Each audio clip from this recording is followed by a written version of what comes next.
ingidde banange tusobola okukola ensobi zonna naye abasajja bakulindira awantu awa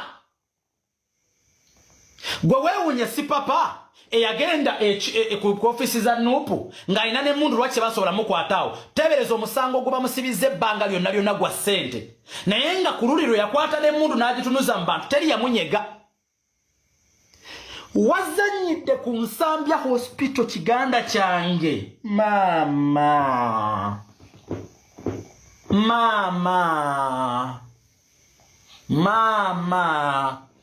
awo ne gavumenti ekuwaayo n'ekusaddaakayo ndayira nga ntya Katonda awo ne gavumenti yo gy'obadde oweereza ekuwaayo n'ekusaddaakayo Pinki nkubuuzizaako nnyo mukwano awo ne gavumenti yo gy'obadde oweereza ekuwaayo n'ekusaddaakayo naye tosobola kuyimirira ku difendinga ku muntu alumbye eddwaliro eddamba n'oteekawo embeera y'okuwamba ne baasikaali n'okuba n'abakuumi b'eddwaliro maama nnyabo n'olumba n'eddwaliro lyonna Sebwato Julius senjogerako mu kitegedde Sebwato Julius kyali wango kitegedde muli bantu ba Alien Skin mu kimanyi institution ya Nsambya hospital oba olumbye Vatican oba olumbye obukatuliki bwonna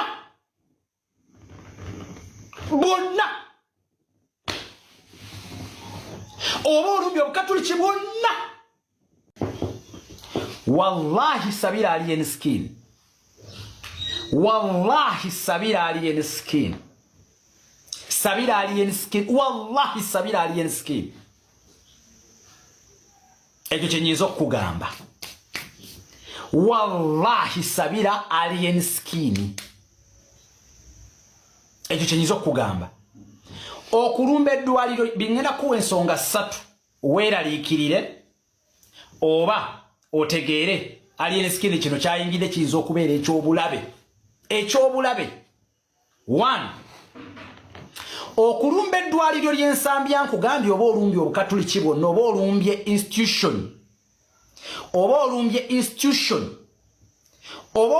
institution eya Vatican yonna kati Alien Skin ku musango ogumuteereddwako ayinza okuba nga talwana na an individual ayinza okuba nga talwana yekka ojja kwesanga nga alwana na Vatican yonna ekyo kimu ekyokubiri ensobi endala eriwo gye mugenda okubu mama bamusindise kwa rimandi mpaka ngenda kuza omwezi 9 ogwe-12 balamu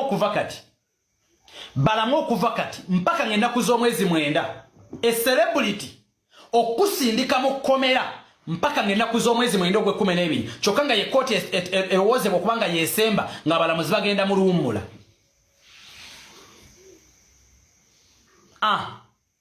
ye kooti esemba nga abalamuzi bagenda mu luwummula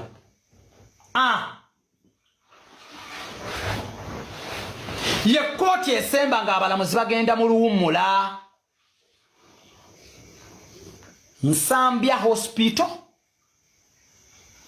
ensonga endala nkugambye gavumenti ebadde tesobola kuvaayo ne stoppinga gaali abutereevu kujika media kwokyali nkubuuzaako nti wasibye otya wasuza otya kansubire nti oli bulungi nsonga tukyali muza Alien Skin ebintu byatabuse dda ebintu byayononese dda omusajja essaawa eno wetwogerera ali luzira mu bintu eby'olusaago mu bintu eby'omuzannyo bulijjo byamanyi nti bya bulijjo aifujja alikola ne kiggwa n'ayitawo n'agenda bw'atyo nga talina kye bamukoze kaakati ku luno byabadde biralamu oluvannyuma lw'effujjo lyonna eryakoleddwa omukulu essaawa eno ali luzira.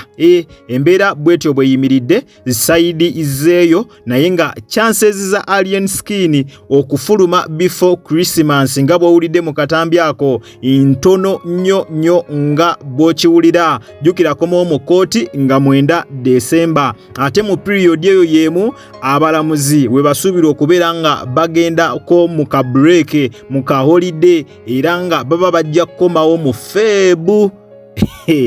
Awo nno omukulu biba bitabuse, omukulu kaba kawedde mu kitegeeza ekkomera abasobola oddimaliramu ddala emyezi nga 3 bweddu.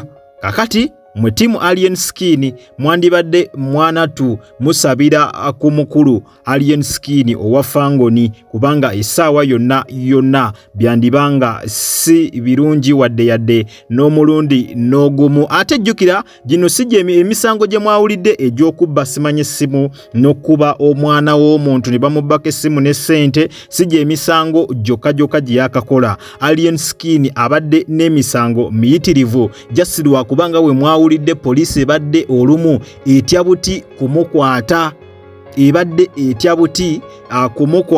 Kakati mu mbeera bweti nga Alien Skin ali mabega wa mitayimbwa, kisuubirwa okubanga ne fayiro endala ze bagula ku Alien Skin zigenda kuyimusibwa, zigenda kuddamu ziyimuke. Awo emisango gino emikadde gye yakola bagikwate bagisse ku gino emipya, olaba omuntu bwagenda olwamukomera nga si papa. Banange si byangu, naye nga Abafangoni Forest mwandibadde musabira ku muntu wammwe. Kambongereyo n'akatambi n'oluvannyuma tukomeotu eyongere maaso. Abasajja abozegawe bamanyi ogenda kusabiringa nti gwe wassa omuntu oyo, obulamu bwo bugenda kukyuka totally. Naye ogenda kukanya Alien Skin olina njawulo ky'okubeera n'emisege egikuba abantu mu ddwaliro. Mwana gwe gwe masikiri ni mazi okuba abasawo abake kumacha nasoma okutaasa obulamu bw'abantu mugo omukube gwe mazi. Bananga bavubuka bano kale bana babugire bijino gwe fabula bugine bijiji gyavaawo. A man dedicates his life okubeera omusawo, nasomera ku gavumenti gye tumanyi nti okusoma si kwangu, n'omugamba tuula wansi.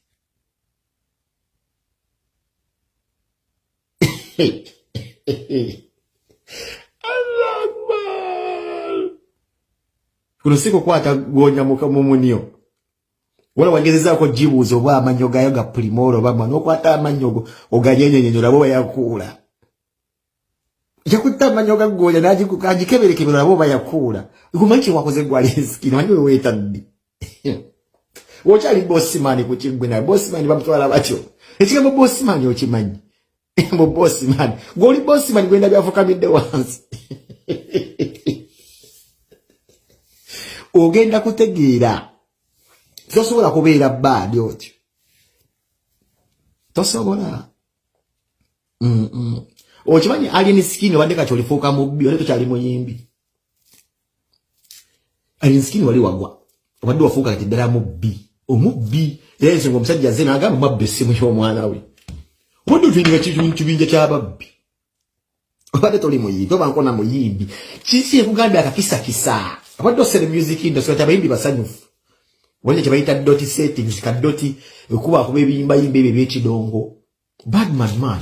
Obadde n'omukisa nga gwe wasooka mu music industry okujja nga tolina by'oyimba. Olwo era mwana sapalaso. Palaso oli kasajja nnyo atuleetera obuzibu. Olwo oluyi lwewakola lwewakuba omusajja oyo lwaleeta obuzibu naye kati ogenda kakasa Alien Skin abadde mubbi. Bazimana nagenda kubira Galaxy njibuuze ne Galaxy.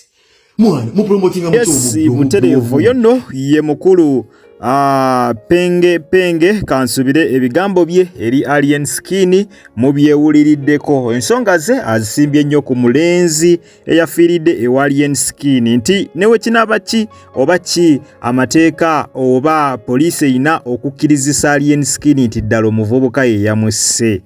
Nti Alien Skin otuuka ku nzikiriziganya nti ateebwe oba afulume ekkomera alina kusooka akukkiriza nti omuvubuka eyafiiridde ewaka we Joram mu ngeri gye baagambye nti yabadde accident ayina kusooka kukkiriza nti ddala omuvubuka oyo ye yamusse era bw'anaaba amaze okukkiriza balyoke batuuke ku nzikiriziganya Alien Skin bw'atyo abeere nga ateebwa. Oluvannyuma lwa Alien Skin okwatibwa olunaku olw'eggulo buli omu ali mu kubeera nga awa ndowooza ye naddala okusinziira lwaki ebintu bino bitrendinze nnyo lwaki Alien Skin yaliko essaawa eno y'embeera ey'okubeera nga abadde muntu nga bw'omutunuulira toyinza kukkiriza nti buyinza okukyalumo naye nga bamukutte. Ye musajja gw'obadde oddaawo n'ogamba nti ono musajja ali anulula ennyo, simusuubira nti ne poliisi enaamusobola. Naye mawulire gabadde gakanga nnyo, gabadde gatiisa nnyo, gabadde geewunyisa nnyo nti omusajja ow'ekiwago, omusajja ali anulule, omusajja abadde amanyikiddwa atanyigirwa mu ttooke, nga naye essaawa eno ssebo ali ku mpingu, nga naye essaawa eno ssebo ali luzira. Effujjo lyo bakoze lingi nnyo bwe muba mujjukira ddala nga yakayingira muki, nga yakayingira mu ndongo. Effujjo yenyigidde mu liyitirivu nnyo era ng'abantu bangi bavuddeyo ne bamuwooninga ne bamugamba ssebo wandibadde effujjo eryo mwanatu olikendeezaako, wandibadde oyigira ku bantu nga basipapa, wandibadde oyigira ku bagenzi nga basobi, wandibadde oyigira ku bantu bangi nnyo nnyo, kubanga bw'otafuna kyakuyiga ojja kuyigira mu kkomera. Ekyokuyiga ojja kukifuna ng'omaze kubeera nga oyingira mu kkomera. Era waliwo n'abaamulabula ku bavubuka abo bazze nga atambula nabo, oba osobola ogiyita eggaali, nga bamugamba nti abavubuka wandibadde obeesalako, wandibadde obakendeezaako, wandibadde obafunira ebyokkola n'otabaleetera kubeeraawo nga buli kaseera babeerawo, buli kaseera balina kubeerawo, wandibafunidde ebyokkola ebirala. Otherwise bagenda nabo bennyini nnyini okukuleetera obuzibu singa onaaba teweeterezezza, singa onaaba tobejjeeko, singa onaaba tobafunidde ebyakukola. Byonna Alien Skin nga mwanatu abitwala nga bya muzannyo, ng'abitwala nga bya lusaagosaago, kwegamba ng'abirekaawo, naye essaawa eno we twogerera ali mu kkomera luzira, era nga ensonga nnyingi nnyo era emisango abaana ba Fangoni nabagambye mwongere okusaba, kubanga ensonga zo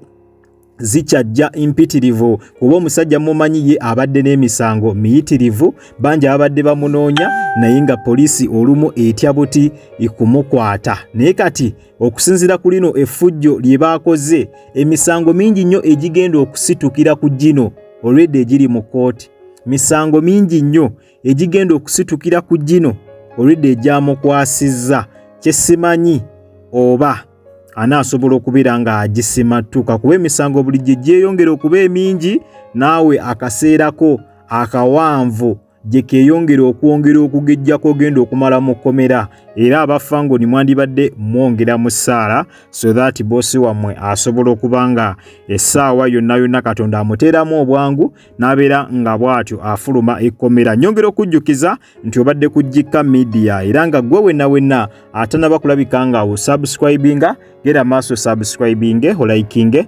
okomentinge, ate era osharinge. Teweerabira kutandinga on notification bell yo, buterevu ojja kubeera nga ofuna notification buli lwembeera nga nkuteereddeyo video empya. Nakugamba wosanga kalango wonna toka skippinga, kubanga engeri gy'oyinza okulabika nga ate munnange osupportingamu emirimu gyange gino. Kwatawo mu kigalo bw'otera video ojja kubeera nga ogimperedde like. Abatulabira ebweru w'eggwanga kw'ossa mmwe abatulabira waka mu ggwanga Uganda, nyongera okwebaza timwebale nnyo, mwebalire ddala, temujja ng'okwo Omukama abampeera ekyo kyennyini kye musingira ddala okwagala. Weekumire bwekumizi ku mukutu guno gwa Jika Media. Amawulire tukyakomawo na mangi ddala. Likinga video, subscribinga, tusinkane ne mu comment section nga ompa endowooza yo. Kyonna kyagala okubeera nga otuwabulamu ng'omukutu kiwandiike wansi awo butereevu mu comment section. Kale munzikirize mberekereze akuume atakuumira mpeera mwe aba.